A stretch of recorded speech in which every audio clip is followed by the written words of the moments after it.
TOBD, some of you may not know, is Latin for the reason of Christ.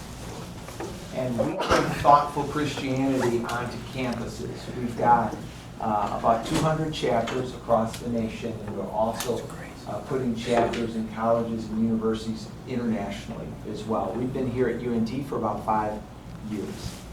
Now our RC officers, some of them will be in a little bit late, but I did want to introduce Ramey Goodenough right here. Ramey is one of our officers from the past, and she's currently working to come on staff with Ratio Christi. And then Jacob Bradshaw. Jacob will be our president of Ratio Christi next year. So thank you guys for helping us be the chapter that we are. Also wanted to let you know that every Monday night we have a meeting. It's usually at 6:30, same time. And it's generally at the CCC, the Christian Campus Community Building, which is right across from Chipotle. And we study topics like tonight's topic related to proofs and evidence for Christianity, okay? Apologetics. If you want to be on the mailing list, please see me afterwards, the email list, and we'll make sure that you have all the up-to-date information on what topics, what events are happening in the future. Okay. Now, Dr. Randy Guliuzza, he's well known by many of you, but for those that don't know his background, let me provide a summary. He's currently president of the Institute for Creation Research, and you see they're set up at the table outside in the hallway. He holds a Doctor of Medicine from the University of Minnesota and a Master of Public Health from Harvard University. Dr. Guliuzza also has a Bachelor of Science in Engineering from the South Dakota School of Mines and Technology, and another Bachelor of Arts in Theology from Moody Bible Institute.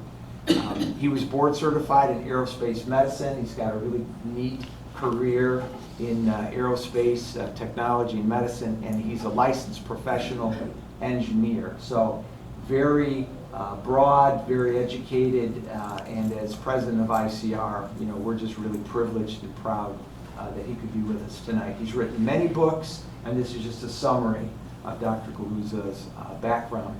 So tonight he'll present on the theory of biological design, and with that, let's give a warm welcome to Dr. Randy. Thank you. Thank you. Thank you. Yes. Thank you very much. All right, I'm a little soft-spoken. Can everybody hear me all right? Good. I'm probably going to stand here because I'm going to point to some things on the slides. And I can't tell you, I've been looking forward to this meeting for months. We rarely get a chance to talk to college students. And so I know some of you aren't. Like, it's been a long time since you went to college. Maybe you don't even remember that, but some of you are. So we want to talk about this, something completely new. Let me go ahead and put that off to the side so you don't see a cursor in that. Theory of biological design, right in here, boom. First of all, out there, before I forget, stay in my good graces of my wife, if you don't get our news magazine, it is an outstanding thing. It's absolutely free, and it has been free for 50 years. Right on the table, you can pick up some samples of it, sign up for that baby, and I think it'll keep you up to date on topics related to both creation, evolution, any of those things, paleontology, so sign up for that right there. And then these things, and probably younger people know exactly what those are. I'm not up to speed on every one of those. In fact, I was told that my slide is out of date because that's gone now, and it's been replaced by that right there. So you can actually follow us on that X'd out one. And a lot of the information I'm going to talk about tonight is on these web pages. So here we go. I know some of you guys take pictures of the slides. Almost everything I'm going to talk about tonight in much more detail with more pictures, it was published in this peer-reviewed paper by the International Conference on Creationism, and it's at that website. So if you take a picture, you can actually get to the information that is in tonight's talk and be able to look at the paper itself directly. So where are we going tonight?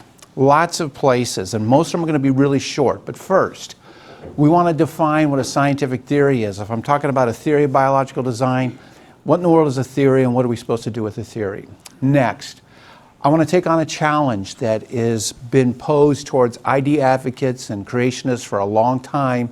It's a valid challenge, and I want to answer that baby. Next, I want to explain what we need to talk about in terms of a theory of biological design. What actually needs to be explained in realm of biology.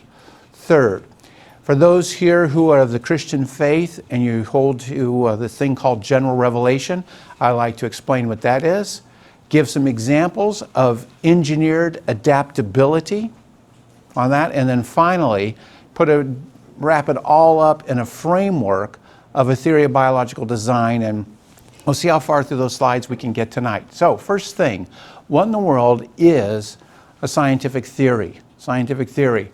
Well, all theories begin with what Darwin had in his notebook. And a lot of people have kind of like poked fun at this, the fact that he wrote, I think. But all good theories begin with, I think, or I hypothesize, or I think this is how something is going to work. So there was nothing wrong with him beginning with that. And you're trying to think about a plausible explanation of how something originated or how it works. And you don't know.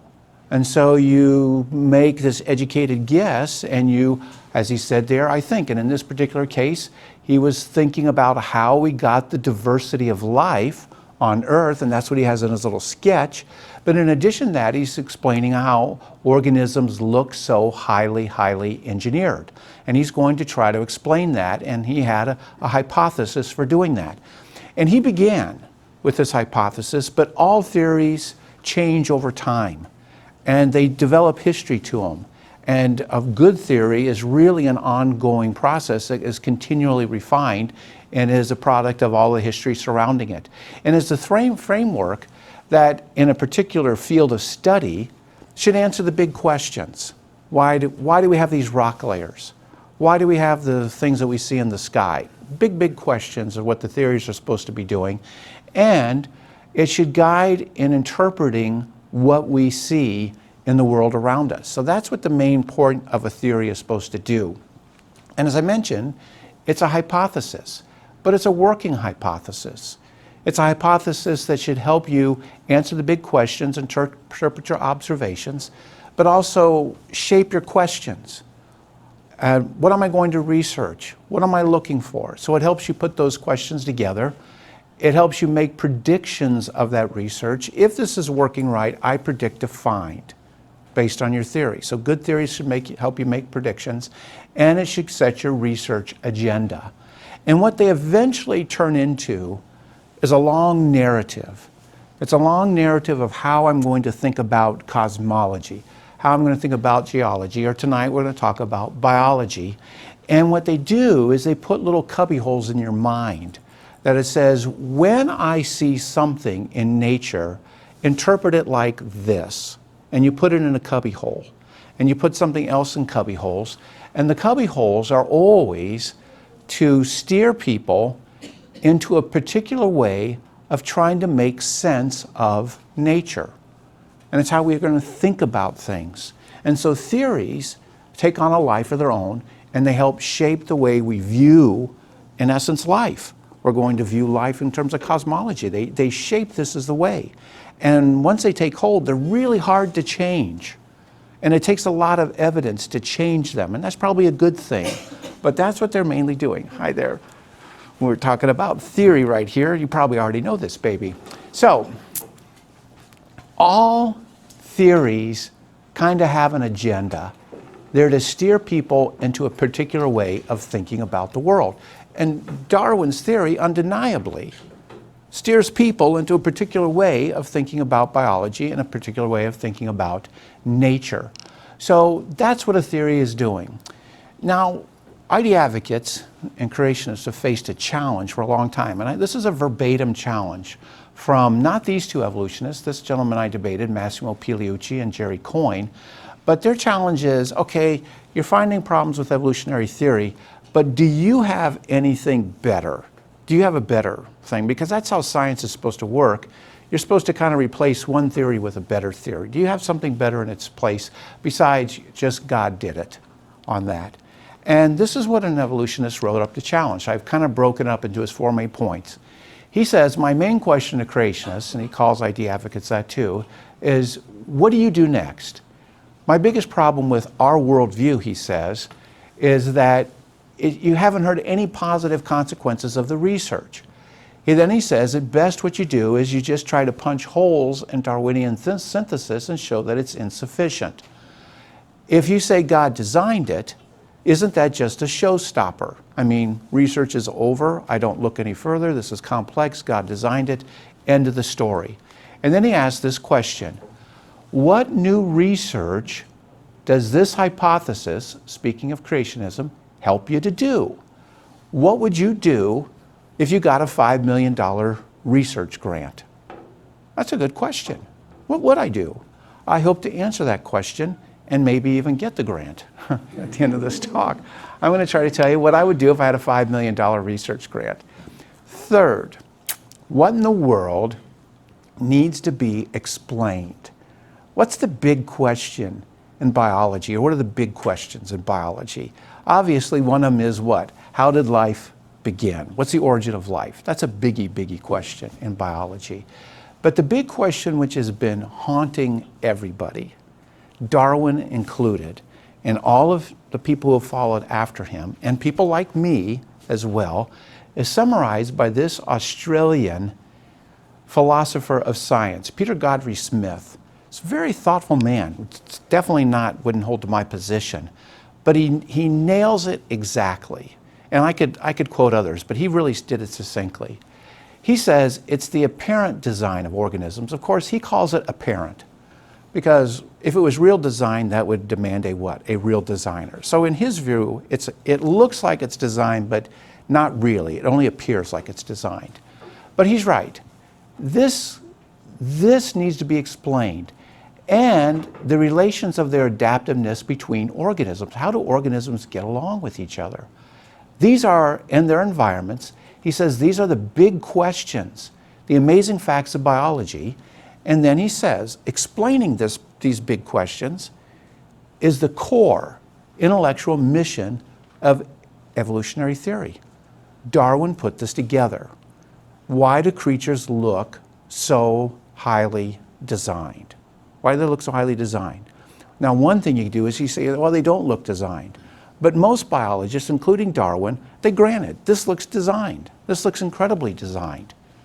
He says natural selection is the key to solving these problems. Selection is the big answer. Boom. That's the answer for evolutionary theory. Why do they look so highly engineered? Natural selection did it. A natural process did it on that. He's right on target. This fact that organisms look so highly engineered needs to be explained. And that's what this theory of biological design is intended to do. In other words, how do we account for this design of creatures? And one of the main reasons why we see design is because we see so much purpose in nature. Purpose like what? Hearts pumping blood, vessels, carrying it around your body. You know, you see a pumping system, you see piping, you see all those things. That looks engineered to me on that. Purposeful behavior. Creatures want to live. Creatures want to reproduce. Creatures want to do things. And there's this thing that they want to build nests. They want to do stuff. So purposeful behavior on their behalf.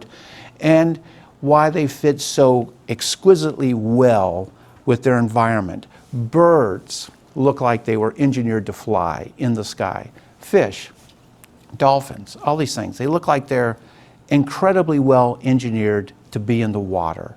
They function in their environment incredibly well. How does it get that way? That's what people have to answer when they look at things, and that's what they need to explain. All this apparent purpose there. So then that takes us to general revelation.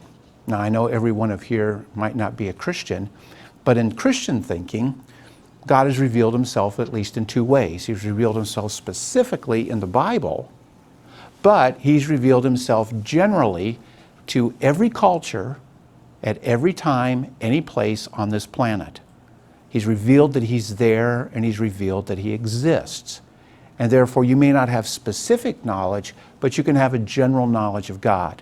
And Christian theology calls that, obviously, just general revelation. And the Bible talks about it in many passages, but the two key passages are Psalm 19, verses 1 to 3, where David said, "The heavens declare the glory of God, and the firmament shows his handiwork," work of his hands on these things.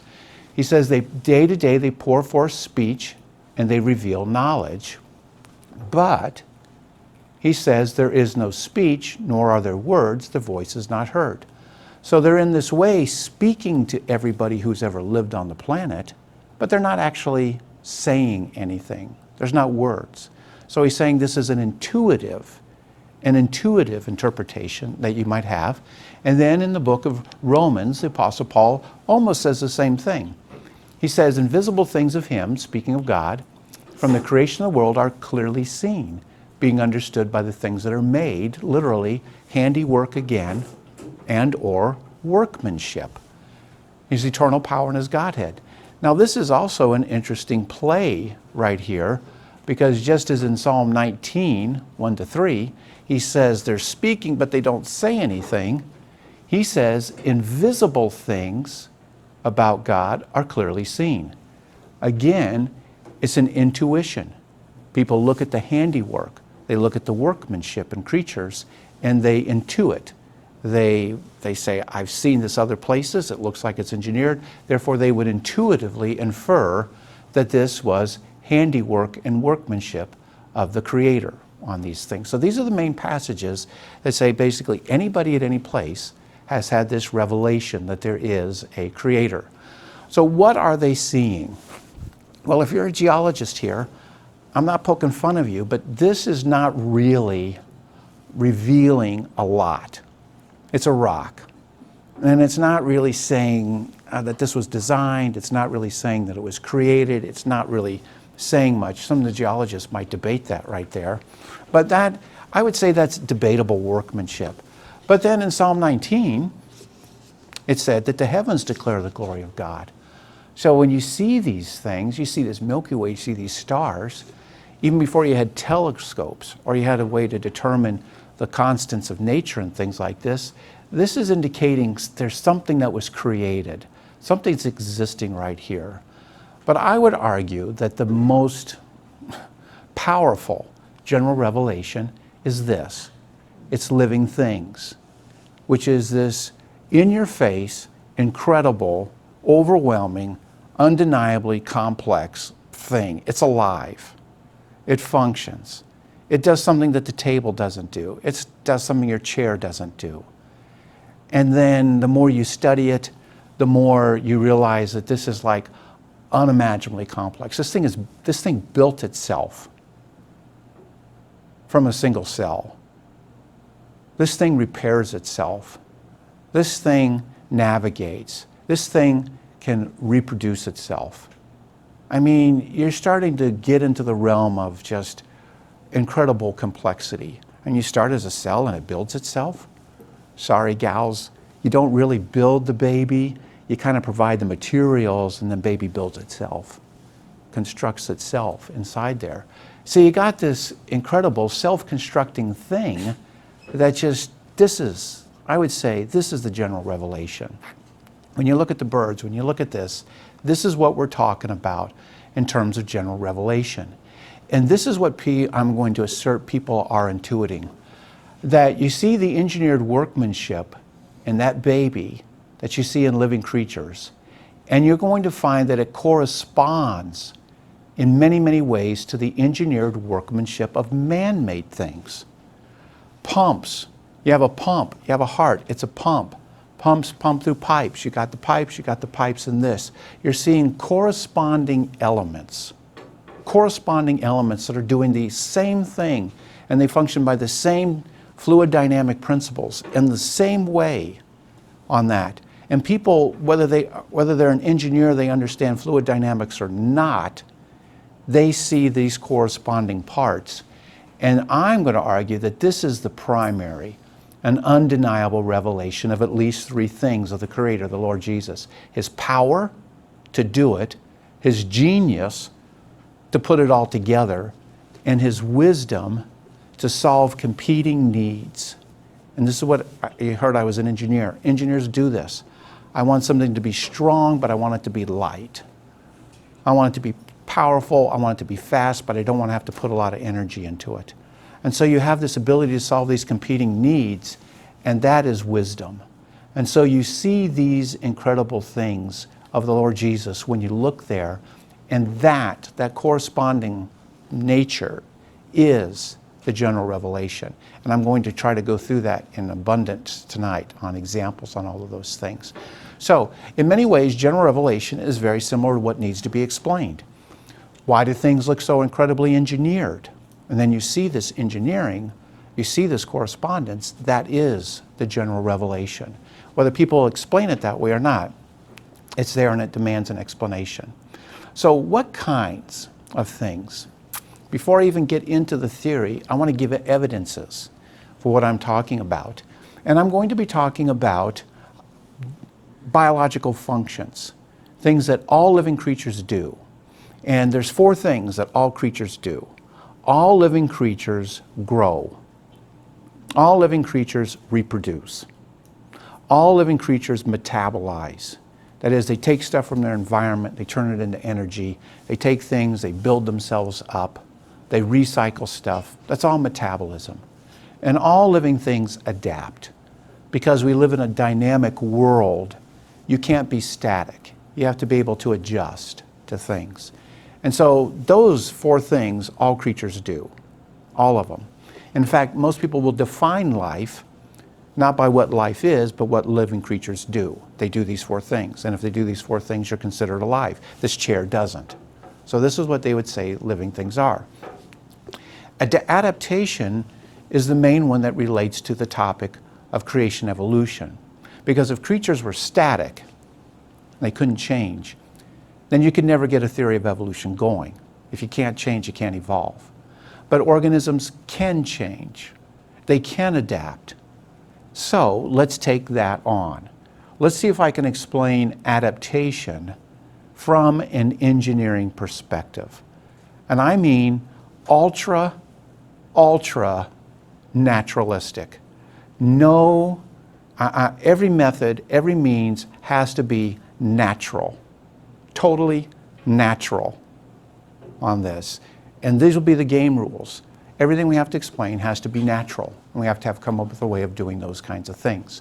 So, as I mentioned, I'm looking for corresponding elements. My major assumption is that biological functions will be explained by engineering principles. Radical thought number 1.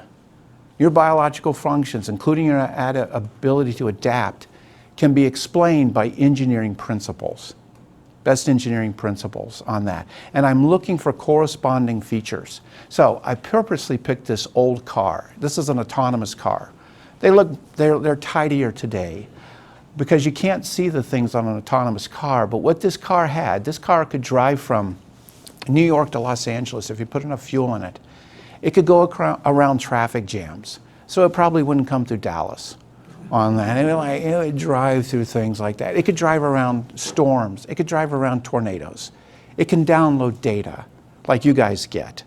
And it avoids that stuff. And so in order to get that, it has to have sensors. And then, if you could look inside, you can believe me, it's full of computers. Yeah. It takes that data and it does something with it. And then it has a way to respond, to go around it. These 3 elements are absolutely essential for any man-made adaptable thing. You have to be able to sense what's happening. You have to be able to say, if this, then do that. There has to be some kind of logic.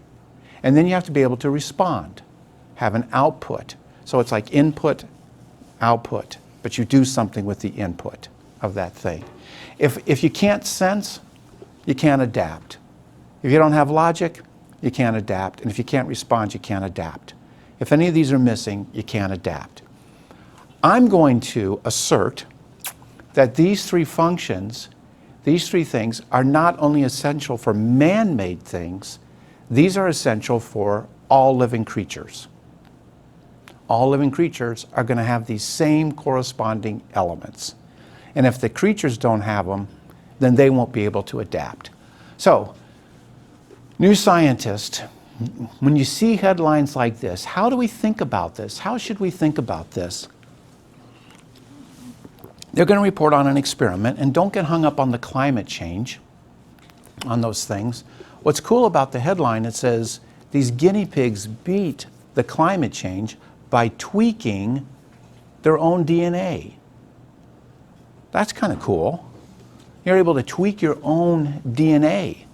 And most people here think your DNA is static. What you're born with is what you've got. Wrong. That is a 40, 50-year-old notion. It's way out of date. If your textbooks are teaching you that, they're wrong. If they say that every cell in your body has exactly the same, that's not true. That is way out of date on these things. So these guinea pigs tweak their own DNA. Now what's this experiment? I'll tell you the experiments. They took 5 male guinea pigs and they want to see what's going to happen during climate change. So they put them in a cage and they put a heating pad at the bottom of the cage and they crank up the heat to mimic climate change. Now if you know anything about male guinea pig anatomy, you know what's down there on the heating pad on these things. That's right. And they roast them for 70 days. 70 days. 70 days, the time it takes to go from a stem cell to a functioning sperm cell. And they want to see what's going to happen to these functioning sperm cells. Then they take these 5 male guinea pigs and they mate them with 5 females that were not put in cages and were not heated up. And then she has pups. And they begin to sequence genetic expression, which we can do. And they find that at least 18 genes are changed in one generation. And every single one of them relates to how an animal relates to its temperature changes. And not only did the pups have these changes, but the dads had them too. The dads had these exact same changes. And they happened in real time. And because they happen in real time, that's why they say they tweak their own DNA. They tweak it. Now I guarantee you, even though they didn't look for it, on that male guinea pig, there's a temperature sensor. It will be there. And as a research program, I would say I'm going to go look for the sensor. So there you go. What would I do with a $5 million research grant? I start looking for this stuff. I start looking for these sensors. I start looking for how that DNA actually gets tweaked. I start looking for the modification mechanisms. That's what I would do with a $5 million grant, because I'm predicting these things must be there. Must. And if they're not, you won't get any tweaking of the DNA. So this is how a design-based project can lead to different research. And that's what I would do with a $5 million grant. And you notice I didn't invoke any magical steps. I'm looking for very real things with real tangible functions. And they're all going to be in my explanation. Okay, here's another example of where we'll be looking for these and predicting these corresponding elements on creatures, on that. All right, this is another paper. Yes, sir. Can I hold these questions until the end? Because I have a ton of material to get through on that. I swear, I'll answer your question. You'll be the first one on that.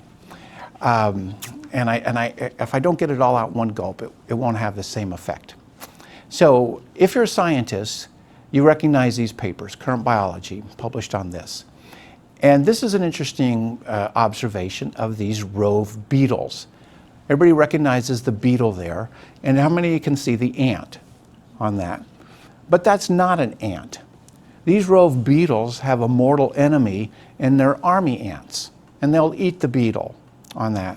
But this beetle, and maybe others, have this ability that when they detect the army ants, they can morph to look like an army ant. Wow, now that's kind of cool. In fact, here's a picture of it. And the interesting thing is, the scientists see this, but they've never actually seen it happen. You read the papers. So here's the army ant, and this is the beetle. And the beetle looks like the army ant. It smells like the army ant. It behaves like an army ant, so much so that these army ants let them into their nest, and they take care of their young. But then they're not like totally beneficial. It's like 2 for the ants, but 1 for me. and they eat some of their young. And not only can they morph into an army ant, these researchers found that this rove beetle can morph to look like at least 9 different species of army ants on that. Now that's a pretty impressive trait to be able to do this on all that. And so they said in their paper that they propose, this is quite interesting, that the beetles were poised from a mechophily. They're poised to look like these ants, and that this near clade-wide pre-adaptive ground plan may underlie the repeated ant mimicry. Now right there, this is current research. Some of you should be thinking, well, I never read in any of my textbooks about a pre-adaptive ground plan. I never read about anything that was poised to do something like this. And so the fact that you're seeing that it's poised should be saying, oh, maybe this is a purposeful change. And I'm going to predict that in order for that beetle to look like that ant, it has to have the sensors, it has to have the logic, and it has to have a way to look like an ant. The American Academy of Sciences wrote on this paper right here, and they said, boom, the discovery published in Current Biology provides evidence that evolution, I would say just adaptation, has the capacity to repeat itself in astonishingly predictable ways. Wow, that's another change. This is current. You look in your textbook, which I'm going to assert is at least 40 years out of date, and you look for that word predictable change and see if you can find that, because that won't be in there. But this is what we found with the rove beetle, this is what we found with the guinea pigs and these things. Here's another one. I'll run through all these examples. This is a Hawaiian stick spider, a gold one. This gold one lives on leaves, but there's a form that's brown that lives on tree trunks, and there's a form that's white that lives on lichen on the rocks. So whatever the color it is, it looks like that. And these researchers who are suffering for science in Hawaii, doing their research there, they found that, let's say this gold one goes from one Hawaiian island to another Hawaiian island. It can change into the white forms and it can change into the brown forms before the brown and white forms from this island ever get to that island. So they change predictably and they change rapidly. And the researcher here from Current Biology was a gal. She said in this interview, we don't usually expect evolution to be predictable. Of course not. Your textbooks aren't telling you that. They're not even mentioning that.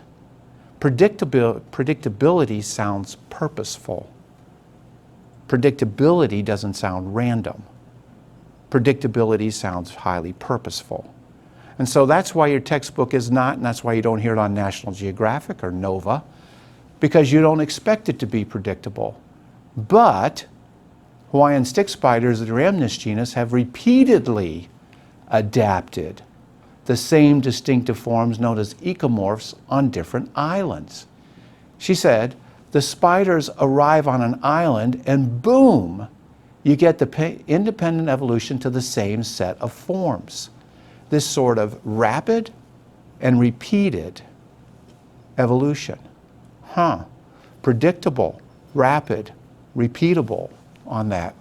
She went on to say, we can ask whether there might be an underlying mechanism that leads to this similar pattern, particularly repeated evolution over the course of adaptive radiation, of course. And then she went on to say that the Rhamnus spiders have some sort of pre-programmed switch in their DNA that can be quickly turned on to allow them to evolve, or I would just say adapt rapidly in these successful forms. But how that process might work is still unclear. May I suggest if I had a $5 million grant, I would be looking for sensors, I'd be looking for the logic, and I'd be looking for the way that they do this rapidly and repeatably and predictably on that.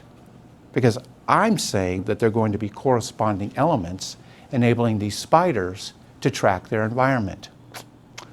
Okay, I cut out 5 for the sake of time, but here's another good one. This one is Predictable Evolution in Nature, the world's leading scientific journal. Predictable evolution trumps randomness. of mutations. Now, what I know what you're getting in your textbook is these random genetic mutations, random genetic mistakes on this. I mean, how in the world, why aren't you hearing about this in your textbook, predictable evolution? Okay, what was this experiment? They took 3 independent populations of E. coli, the bacteria that lives in your gut, 3 independent populations, and they subjected them to what would be stressful conditions for E. coli bacteria. But they're independent populations. And then you express them, and then you sequence their DNA and you look for genetic changes. And what they found is that all 3 populations of the E. coli had adapted. But it wasn't just that they adapted, it's that their genetic changes were exactly the same. Not close, exactly the same. Exactly the same. Now that's kind of cool. How are you getting these exact same changes? And so even this paper, which is talking about non-randomness, says, although mutations, the driver of evolution, occur at random. Well, that's an interesting to stick in your paper, a paper that says it's not random. It's almost like you're saying an article of faith. Although these occur at random, this study of E. coli reveals that nature often finds the same solution. I would say that this is almost a personification right here, nature finding something, and it kind of derails your research when you say that, because I would say no personifications are allowed. In my model, no personifications. If I was an editor, I'd say, no, this is inadequate. You tell me the mechanisms. You tell me the steps that's there. You can't just get by with a personification on this. So I'm looking for what? Sensors, logic, and output responses. We found that there was identical mutations. Oh, it finds nature does this. Nature in this personification finds the same solution again and again. Identical mutations appeared independently all 3 test tubes, just as I mentioned. Then they go on to point out this, that bacteria such as E. coli can acquire predictable mutations to the changing environment. Wow, that's an interesting thought. That means what they're saying is if I took another independent population of these and I subjected to the same thing, they're predicting that they would get the same genetic changes, predictably. Now that needs to be explained.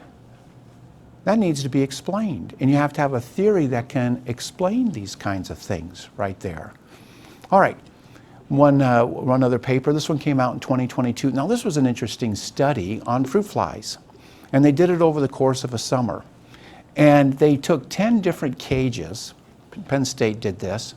10 different cages, independent populations of fruit flies with 100,000 plus fruit flies per cage.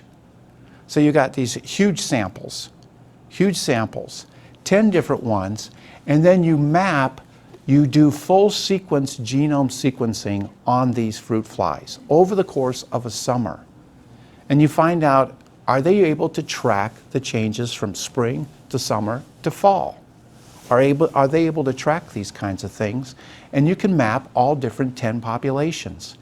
And lo and behold, although they're independently isolated, and they're not tracking the deaths of any of these flies, the genomes of these 10 independent populations are changing in lockstep, in almost lockstep on that.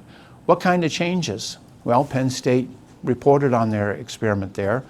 They had the new findings from the School of Arts and Sciences. Biologists show that evolution, normally considered to be a gradual process, because that's what your textbooks say, can occur in a matter of weeks in fruit flies in response to natural environmental change. And that's why the title of this paper was called, right here, Direct Observation of Adaptive Tracking of Ecological Timescales in these Drosophila. Well, what kind of changes did they talk about here on this? Well, they mentioned that over the course of the experiment, I'll blow this up, which lasted 4 months, the researchers documented changes in 60% of the fly's genome. not a gene or a gene or two, 60%, with this direct observation of swift and continuous adaptation in response to the environment, a phenomenon known as adaptive tracking, biologists established a new paradigm to think about evolution in new time scales. Not long, but very rapid. Not random, but purposeful and predictable on these things. Ergo, because of all of these and many, many more that I could show you, in 2022, Trends in Plant Scientists by Vieta said, whoever thought genetic mutations were random? And that's almost like a self-serving question, because that was a central tenet of your theory. That was a major tenet of your theory. So now that the fact that you're finding that they're not random, that they can be predictable, I mean, it's almost like a spin to put the paper out there that say, well, who thought that anyway?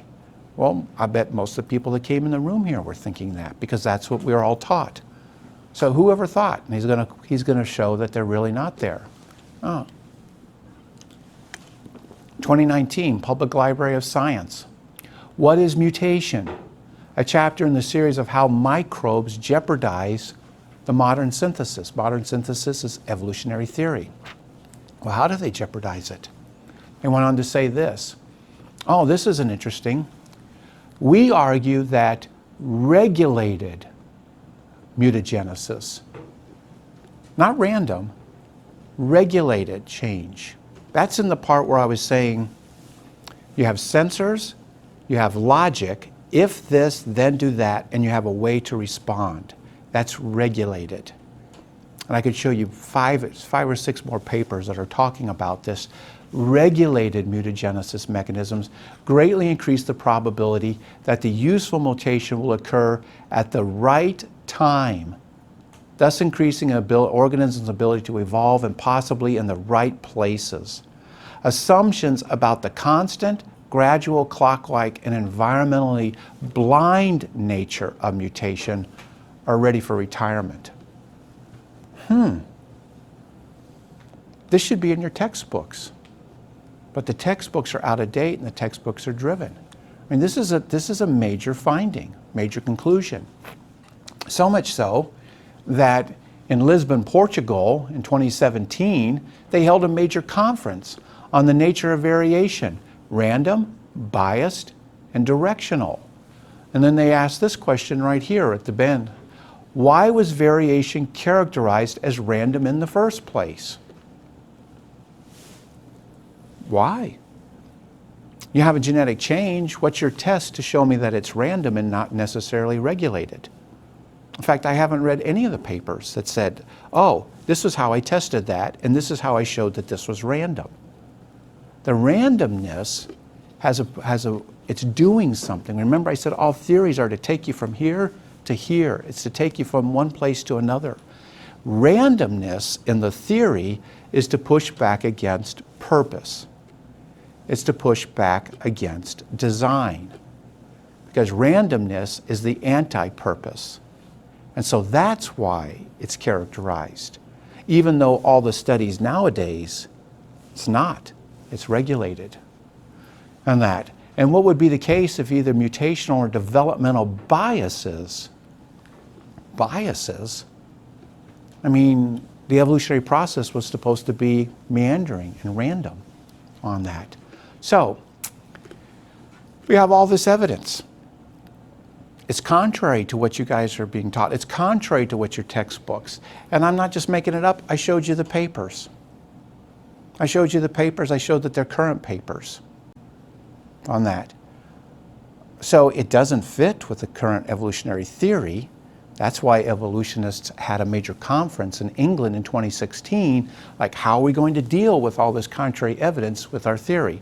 That's fine. I'll let them deal with that. I want to take that same evidence, I want to take those same observations, and I want to reframe them into my own theory. And the own theory is that these things, I'm going to come up with a hypothesis, were purposely designed to do this. And that's what's completely different. I'm not going to take any of evolutionary theory. I'm not going to try to modify it. I'm not going to try to tweak it. I'm not going to try to work it into my view. I'm just going to say, I don't think it explains this data. I'm going to come up with another explanation for this data. And this, I think, is actually pretty powerful.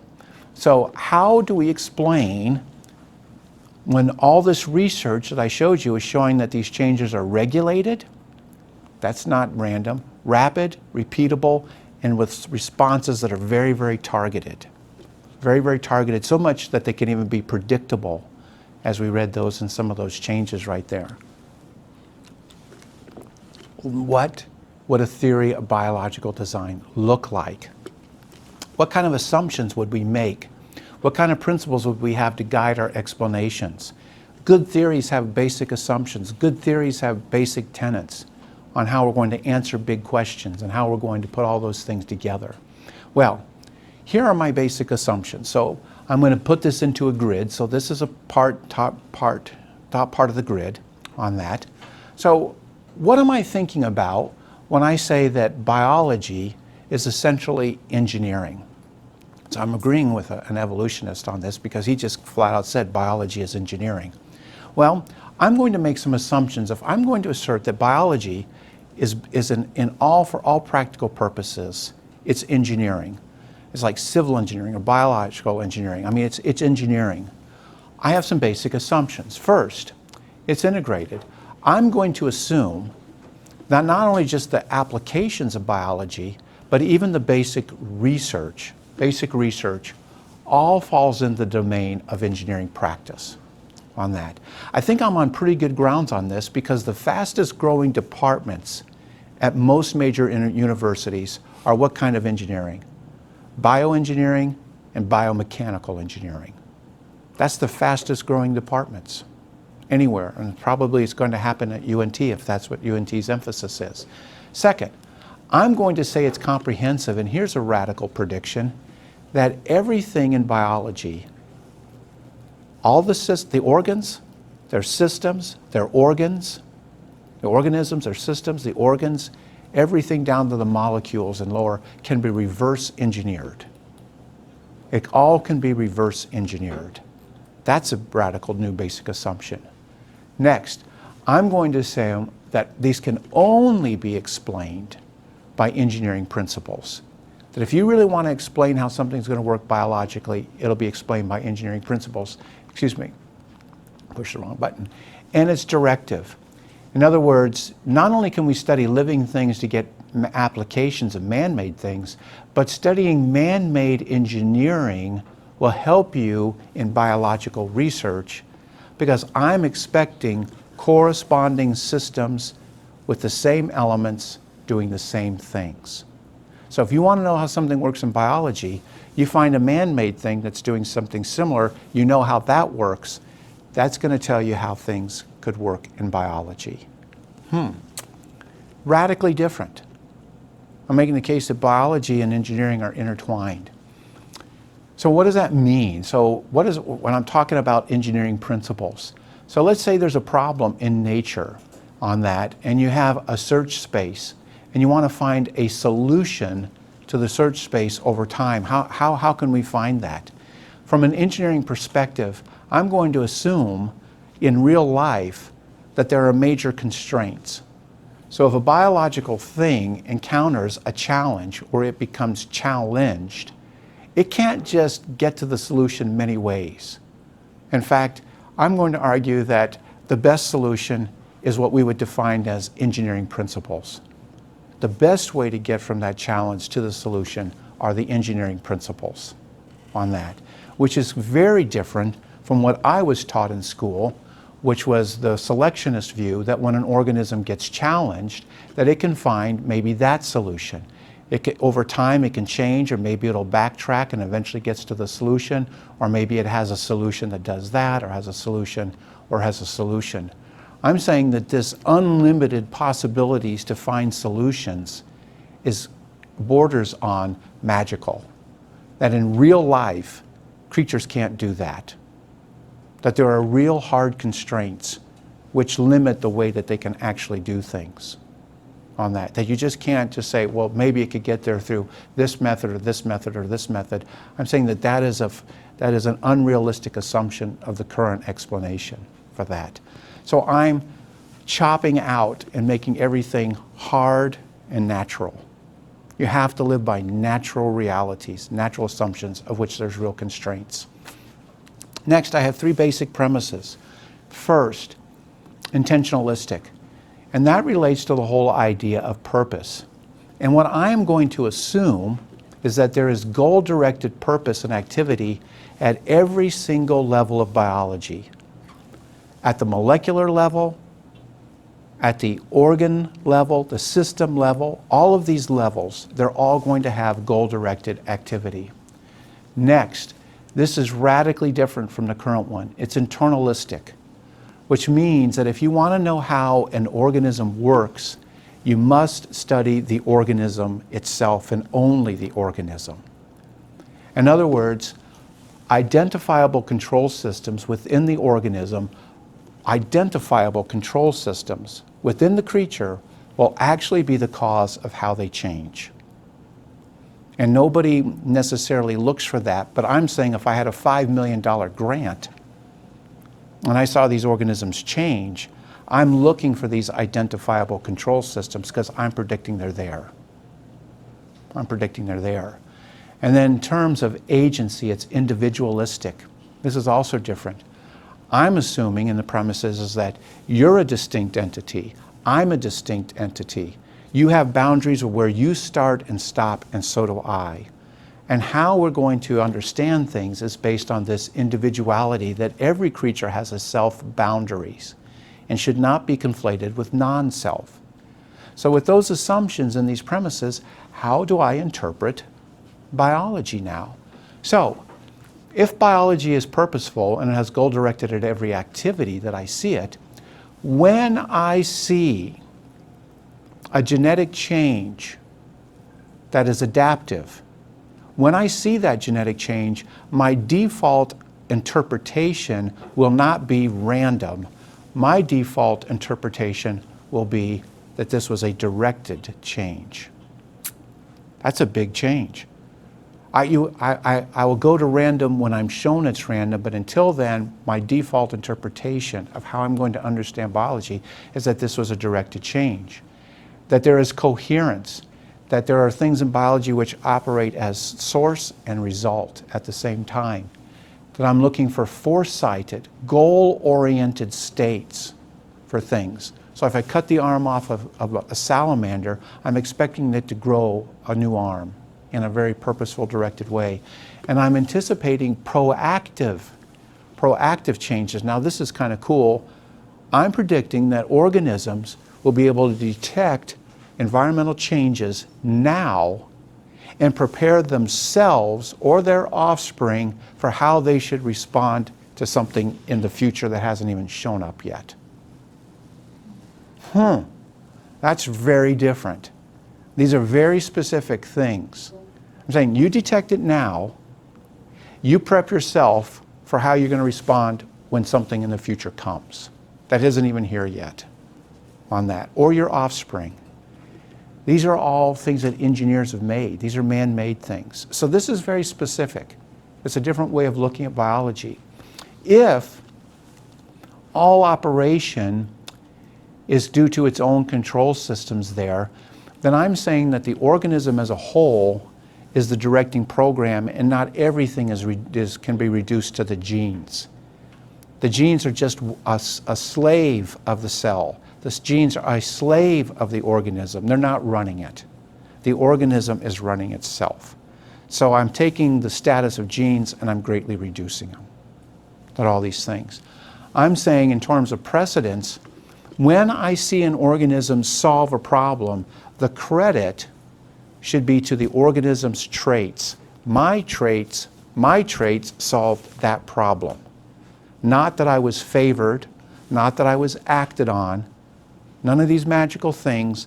My traits solved this problem, and these genes or these epigenetics in my traits enabled me to do this. Hard and fast naturalism. No magical things. The actual triggers for creatures are not out there. Actual triggers are on the creature. just like a gun. The real trigger is on the gun. They're always designed, and they're always sensors. They're always sensors, and they're always on the organism, and when that sensor detects something, it starts the cascade of events, boom, that lead to these changes. Information. Environments cannot send me directions, and environments cannot send me instructions. And I read these things all the time in literature. No, myself senses things, I interpret it, and I make instructions. They're not sent to me. No magic, no magical steps, everything must be natural, and so on in terms of adaptation. And then finally, on that's internalistic. So what I'm saying then is, from an internalistic standpoint, that all operation arises from within the organism. The organism as a whole is directing program, and adaptability is the engineered control of myself to my environment by myself to make appropriate changes. Very different view. I change myself purposefully. I'm not changed by. I'm not changed by, I change myself. I'm not driven along, I drive myself. Big difference in the way we look at these things. And then finally, in terms of individualistic, on that, here I'll just go with these two all three. Stimuli. What an environment is a stimulus to me? I define what will be a stimulus to me, and I have sensors for what a stimulus is. In addition to that, if I'm going to relate to you, you have to have an interface, and I have to have an interface that allows us to relate together. No interface, no relationship. And then finally, in terms of elements, if you want to study an ecosystem accurately, I see you as an element, you as an element, you as an element, I'm an element. We're all individual elements. And if you want to understand how it works, you understand how I operate, how you operate, how the next one operates, and you put it all together. Individual things. Everything I'm telling you is very different than the current paradigm on all these things. And therefore, boom, you put it all together, and there it is. I broke it up because that looks really cluttered. So that's what a theory of biological design, and we'd have some corresponding inferences on those kinds of things. So I said that all theories begin with, I think. I think. Well, I'll give you what I think. I think that, in answer to the question, why do, which is a plausible explanation to these things, in answer to the question of, why do these creatures here look so incredibly engineered? My hypothesis is because they are engineered. And on top of that, therefore, I hypothesize that engineering principles will explain the operation of all biology. So this is a challenge. I mean, if I put it out and I say engineering principles will explain it, I have put out a falsifiable test. I've put out a falsifiable test. All you have to do is just find one biological function which isn't explained by engineering principles. And boom, I'm wrong. So I've put out a falsifiable test on that. I'm predicting that all biological functions can be reverse engineered. You just find one that can't be reverse engineered. I'm predicting that there's going to be goal activity at all of the levels, even at the molecules. I'm predicting that I'm going to find corresponding system elements between man-made things or future man-made things that we could make in the way biological systems are working.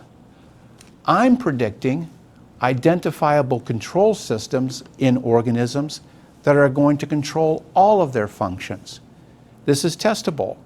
You just have to find one that doesn't have a control system. And boom, this is wrong. There's something other than a control system on these kinds of things. I'm not talking about life and consciousness and agency. Why am I not talking about that? Because as far as I know, not even at UNT, Nobody has held up a beaker of life. Here's some life. Study it, measure it, quantify it. Nobody's held up your thoughts. You've never even held up your thoughts. You can't give me a cubic foot of your thoughts.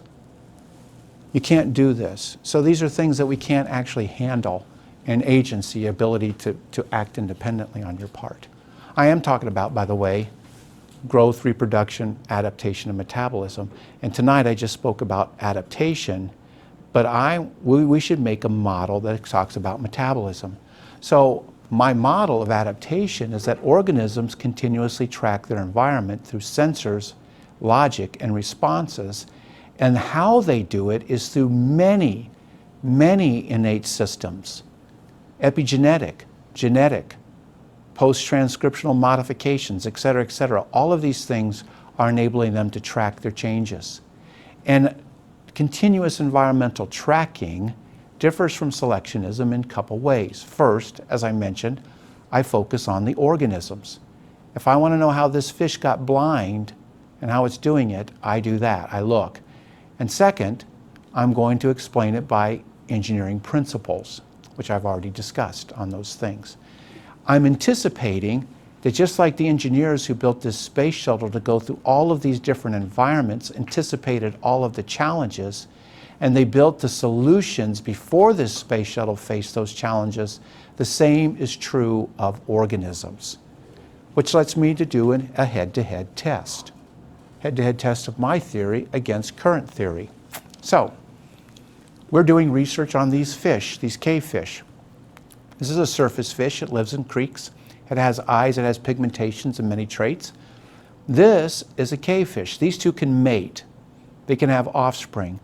But this lives in caves. Obviously, it has no eyes and it has no pigmentations. These are just another picture of the same fish.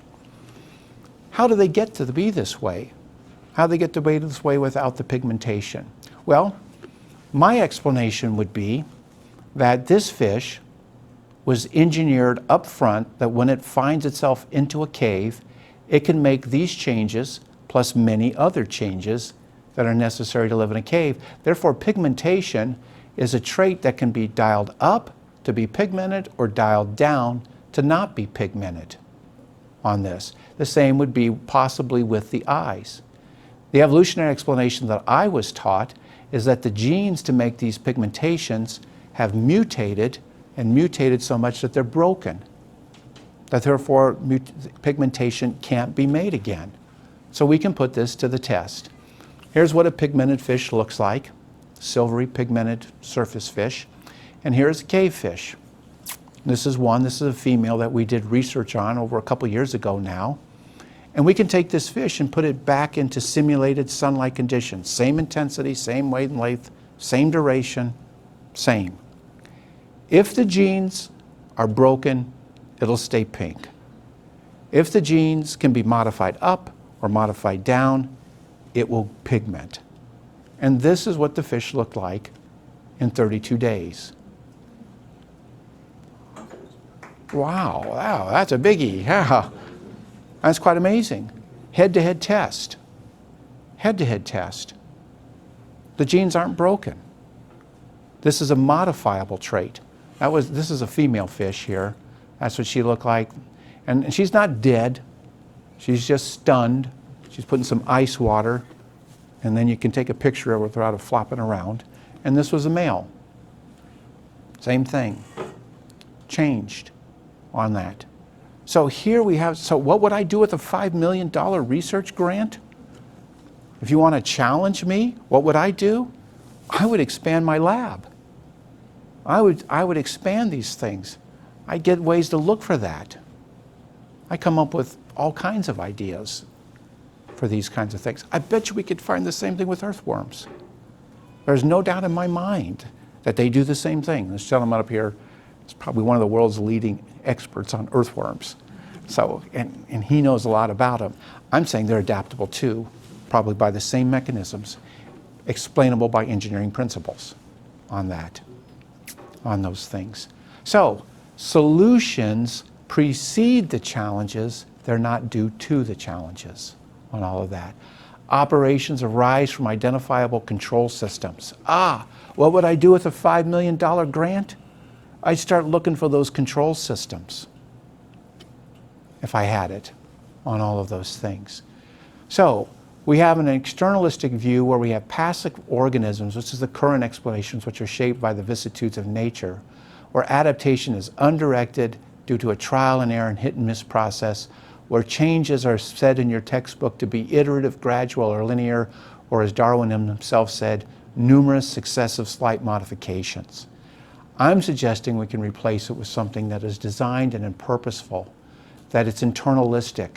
We don't have passive organisms, we have active organisms that can shape themselves to solve problems. That adaptation not being undirected, it's regulated. Rather than trial and error, we get targeted solutions that are predictable, repeatable, sometimes even reversible. And that it doesn't have to be necessarily iterative, slow. It can be fast, it can be slow, it can be exactly what it needs to be to change on target on those things. So there you go. A completely new way. We have some podcasts on our webpage, icr.org, that explain these kinds of things. Don't forget to follow us on this kind of stuff right here and sign up for our Acts and Facts. And there you go. Brand new way of looking at organisms. Thank you. That man had a question. Thank you. Yes, sir. My name is Boone. Yes, Boone? Boomer. Boomer. Thank you for being so patient and letting me get through all of this. You can see why I needed to. Anyway, I wasn't able to find anything about the spider, but are you aware that, so I found, well, I don't know if it was the exact article, but I found a similar thing, a study about the guinea fish, and I found the original article about the guinea pig. Are you aware that those changes you talked about were due to epigenetics, which is Exactly. the mechanism of natural selection? Well, they're due to epigenetics. They're due to epigenetics. But if they had to be due to natural selection, I would have expected to find some kind of survival of the fittest. I'd expect to find one being able to outcompete another. But there was no death. Nothing died. They just mated these things. And as I mentioned, that on the slide, that there are many changes that allow these organisms to adapt.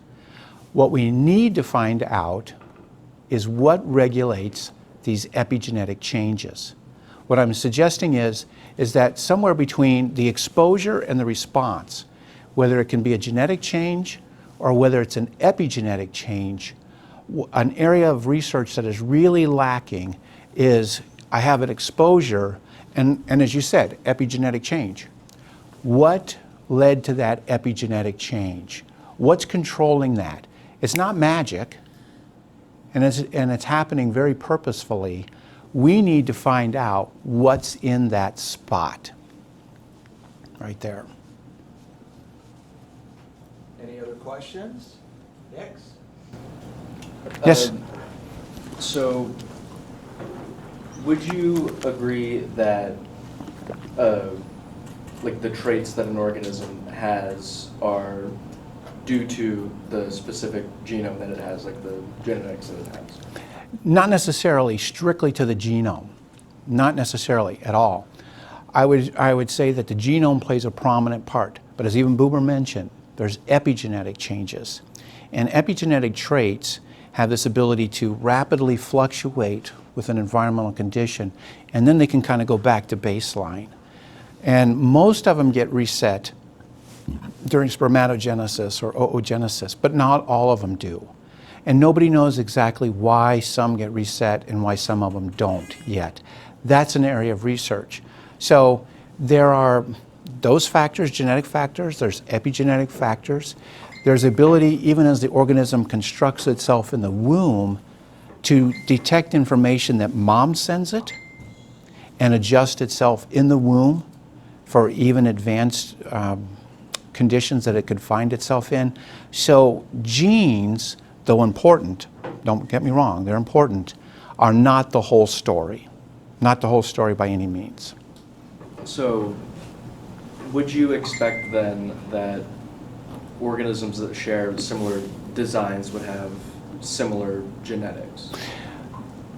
Not necessarily also. I would expect that, yes, that they could have similar genetics to do these things, but The ability to express traits can go through multiple pathways. You can have one genetic pathway, and there are other workarounds. So for instance, there was a study on these carp that were introduced into Madagascar, and they ended up having no scales. But after being reintroduced in the wild, they started to produce scales again. But the genes that we initially thought to make scales were in fact broken. But they were still able to make scales, so they did it through other pathways that were able to produce this similar trait, and not the one from their ancestors, which would have produced the same scales.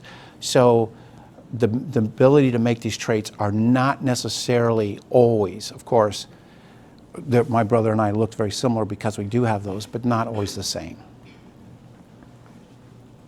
Yes, sir. And then right here.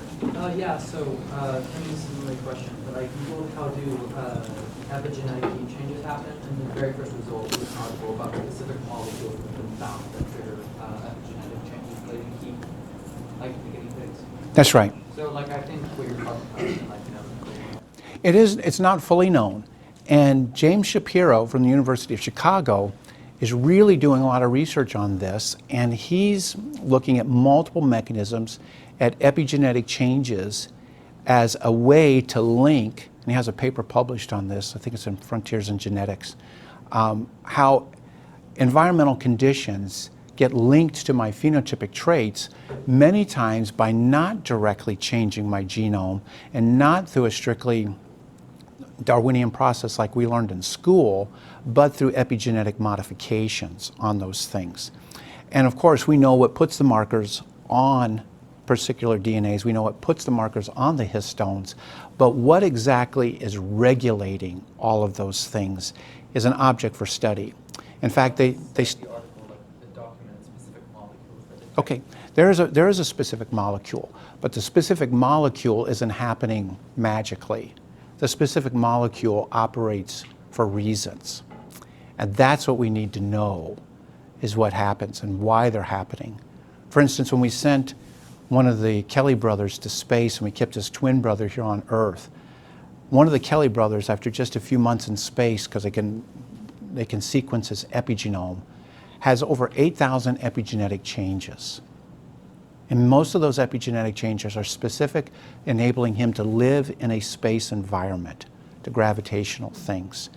Why they put him up in space and why they're doing this, even though we can figure out, of course, we know what molecule puts it on there, but why is he getting those specific 8,000 changes?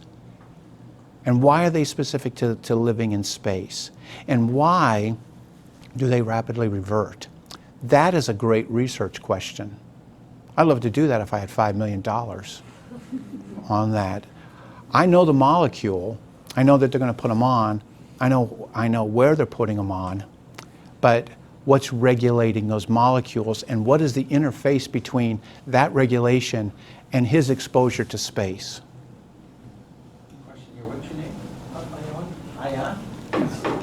All right. So I suppose my question, or what I wanted to say is, I think it's important that we consider the weight of evidence on both sides when assessing, when we're making assessments here. So from my perspective, it seems that I could just grant the apparent inconsistencies that you have presented towards against evolution. I could just grant that as being the case. I'm not saying that it is the case, but I could just grant it. And I think on the side of evolution, there seems to be very concise predictions that have been made in the past, in the 20th century, that seem to bolster our confidence in it to a degree, to a very high degree. So for example, going from memory here, Archaeopteryx lithographica, we had dinosaur fossils, like, I don't know the exact numbers, but like, let's say like 200 million years ago, we have dinosaur fossils, then we see our first bird fossils within 100 million years ago, right? So then we make a prediction that we should see a transitionary species between, in a fossil layer between like around 150 million years ago. We look in that fossil layer, we find that Tiktaalik, first land, I don't know the exact, but and Indochius, like the whale.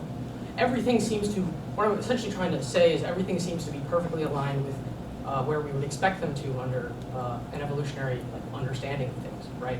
And then there's also just countless predictions from molecular biology, medicine, all these sorts of things. So I feel as though if you aren't willing to accept those predictions, or if you think that your model can make predictions like that, or some very, very specific predictions like that, then I feel as though there's too much evidence for evolution. And I could just grant this, but the weight of evidence seems to be tipped, the scale seems to be tipped significantly more towards the evolutionary side than towards creationist side.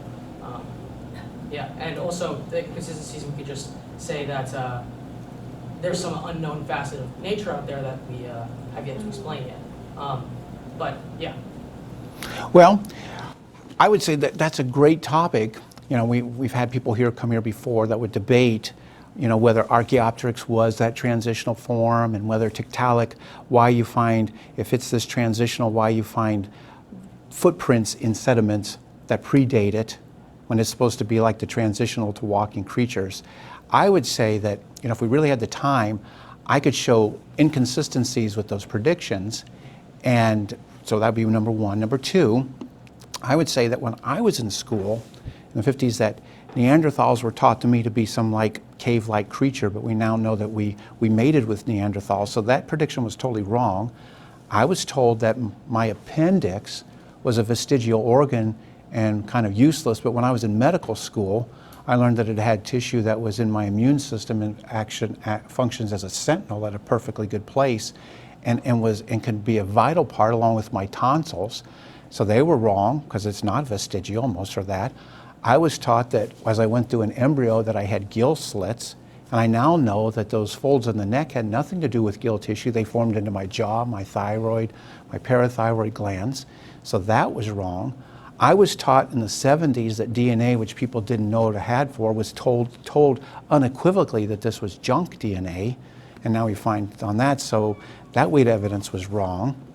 On that, I was told that we were 98, 99% genetically identical to chimpanzees. That's turned out to be wrong. So I think rather than having me take my whole night tonight to do that, I wanted to present an alternative way of thinking about, looking at, that was based on real evidence and real observation. So mainly I'm trying to just point out, here's a alternative way, if we're open-minded about it, to think about these things. That's the whole gist of my talk. And I wasn't even really spending a lot of my time bashing evolution. I spent, if I had any negative. Just the first 30 minutes. Yeah, I'm mainly saying that our textbooks need to get up to speed. Our textbooks are out of date. Our textbooks need to get current on the literature. And so I was presenting current literature. So that was really the most negative thing I was trying to say, is that we need to get really current on the literature. And the positive thing is, here's another way of looking at how biology might work, particularly adaptation. Yep. Welcome. Back to Boomer, and then I'll come back to you. So one of your tenets was individualist agency, which states that adaptation should only serve to help the organism with that DNA.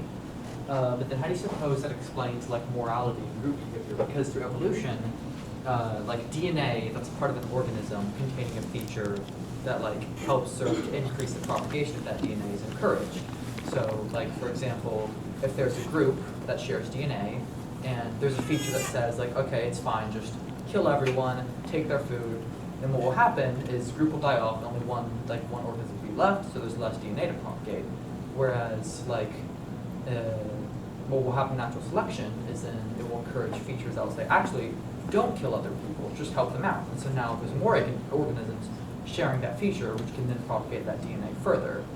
Then under the tenet of individualist agency, which states that adaptation should only concern that individual organism, then how would those behaviors arrive? How would morality arrive? Or our desire to sacrifice ourselves to help others? Okay, I would say that if I wanted to explain that from an engineering perspective, when I would say it was individualistic, I'm saying that in terms of how I operate, if you want to understand how I operate, you study the individual organism itself. How I would frame, and I didn't have time to do this, in terms of how organisms or how populations of organisms might do it, I would go to another engineering model. I'd go to another engineering model, like for adaptation, I'm going to a tracking system model, but if I'm going to model populations, I would model populations probably on the way that you get multiple computers to collectively solve problems. And therefore, each individual organism is kind of like, could be modeled like an individual computer, and the whole population would be like a collective use of all these computers that arrive at the best solutions and converge on it rapidly. So I would frame what you're talking about in a completely different way, but it would come up with the kind of same solution. And therefore, I would encourage, if engineering is true, that all of us, when we come up with our solutions, try to gravitate towards individual solutions. And maybe another way to model that is what we currently use in terms of blockchain analysis on things. That may be another model that could arrive at the same thing you're talking about, but with individual elements from an engineering perspective. What I was asking, it's like, I mean, yeah, there's like a lot of points on it, but what I was asking is like, does group behavior not like conflict with your team? Oh, not necessarily on that, because if we were to debate group behavior, if I got a population of evolutionists here, individual or group behavior on that, they may not even agree that that is exactly how it happens. And they would also have to point out that it has really changed because I can show you multiple papers on my computer where it used to say, we were taught in school it was survival of the fittest, but now it's survival of the most altruistic. And so the theory has morphed to accommodate the new observations that many times within a population of organisms, one individual organism acting for its own benefit are not to the goal of everybody. So I don't think even, looking at the history of the evolutionary theory, it was completely consistent with altruistic behavior all along. Yes, sir. You mentioned earlier that you claim that humans and chimps aren't as related as the scientific consensus says that. Genetically. Yeah. Where are you getting that from? Is it Jeffrey Tompkins by chance? It's Jeffrey Tompkins and Richard Buggs. Yeah. Jeffrey Tompkins' methods are trash. When you use his methods, when you compare a human chromosome to itself, you don't get 100% similarity. Mm-hmm. His methods are awful. Like, he doesn't weight his sequences. He uses the wrong. I don't know exactly how it is, but he uses. If you don't know, then you just know they're trash, but you don't know. No, hold on. I remember now. He uses gapped instead of ungapped, like sequence measurements instead of the way. Yeah. The good news is, rather than me saying it's trash or not, Dr. Jeffrey Tompkins just lives 30 miles away. In fact, he lives even closer. What we should do is bring Dr. Tompkins here for another Ratio Christi and let him discuss it on that. Wouldn't that be you could hear it directly from Dr. Tompkins, who's a geneticist from Clemson University, and you could debate with Dr. Tompkins exactly whether his methods are trash or not. Well, my point is that you bring that up as if it's a matter of fact, but his work has been thoroughly rebutted in the scientific literature. Oh, it has. Yeah. Why don't you debate whether it's been thoroughly rebutted with Dr. Tompkins, and he can explain it on that. I mean, anybody can make a claim, trash, thoroughly rebutted, but you have to kind of show where it's rebutted. You have to say, oh, these are the papers that thoroughly rebutted that on there. Well, it's rebutted in the fact that his methods don't work. Oh, okay. Well, we have a new topic, and we have a resource. We have a new resource. The president of ICR has offered to us. Okay, is that it? Yeah. And I'll get with you, Boomer, afterwards. That's Boomer, it. Last question for Boomer. Last question for Boomer. Yeah, so this is just like touching back on what I asked previously, but like I asked about how I asked how your theory explains group behavior, and your response was that old, out-of-date evolutionary theories don't explain them. But like my question was about how your theory of individualist agency is compatible with group behavior. I don't care about like how out-of-date evolution theories expand. I'm curious about specifically how your tenet of individualist agency can explain group behavior. Okay. I would explain it. So if let's say altruistic behavior is what we're after, and nobody even knows what we're after. Let's say altruistic behavior is the best solution on that. We have individuals within a population, but all the individuals work together. And what's good about individuals is that they mate with each other in these populations, so they share.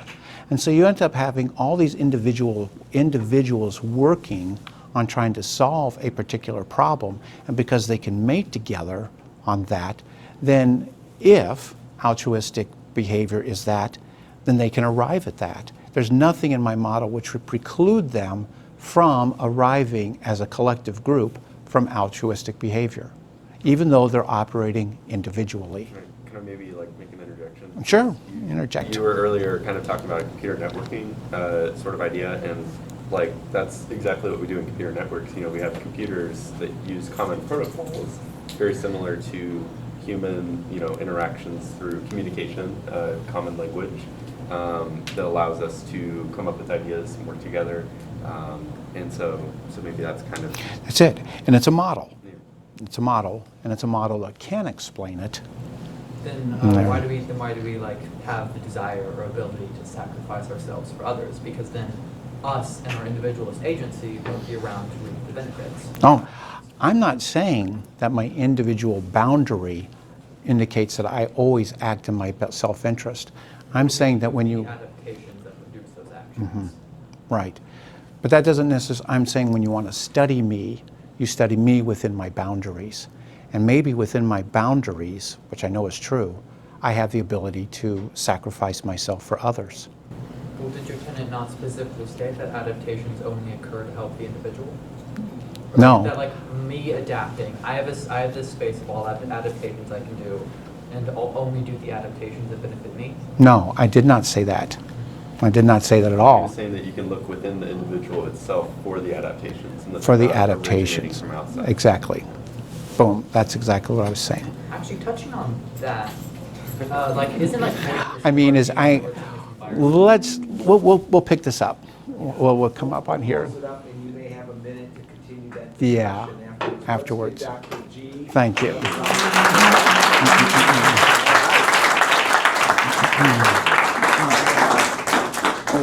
As I mentioned, Ratio Christi, we're a Christian organization. We try to bring good Christian thinking to the campus. And I'm going to ask Ms. Soma Anwazi, our president, just close us up in prayer. Would you do that? Thank you. Thank you for gathering us here today. Thank you for people from ICR coming to speak to us about creation. We thank you that you put your fingerprints in creation, allowing us to see you through what you've made. We thank you for giving us minds to be able to discuss the things that you've made and to learn more about you through what you've done for us in creation. We thank you for life. We thank you for sending Jesus to die for us so that we can have a relationship with you. We thank you that this world is not the end. We thank you that sin is not the end. We thank you that you redeemed us, and that all we have to do is accept you and open our hearts to you and accept the sacrifice that Jesus has done so that we can be reconciled to you and be with you. Thank you once again for this presentation. We pray that you help us to meditate on everything that we learned today and to not just stop here, but to continue to think about everything we've heard, to continue to make arguments for and against it, and allow you to work in our hearts and in our minds. In Jesus' mighty name we pray.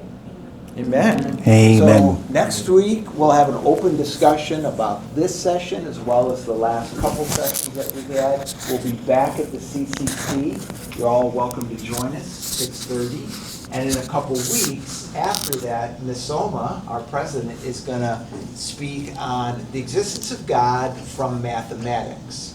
So you got to hear that. It's going to be a great presentation. So thanks everyone for joining tonight. And Dr. G may be available for a couple minutes afterwards. So thanks for coming, and we'll look forward to seeing you soon. Thank you.